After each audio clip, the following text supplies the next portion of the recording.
Dimensional surface to a two-dimensional canvas, and you have to understand the color and shades because this transparency has to appear transparent on the canvas.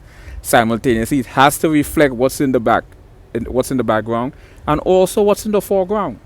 Because if you look at any vertical glass, you will notice that it reflects forward and backwards. It reflects in polarity from opposite perspective.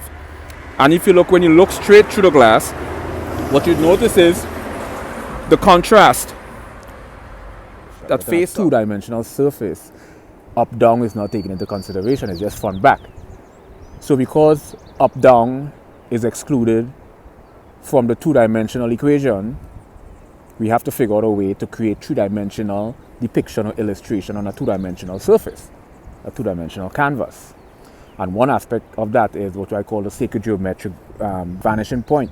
Vanishing point is basically a sacred geometric architecture map, basically. It's a map, you know.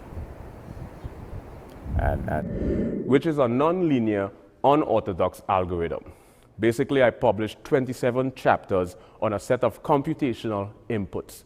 These set of computational inputs was a non-linear or unorthodox approach to augmenting and modifying search engines'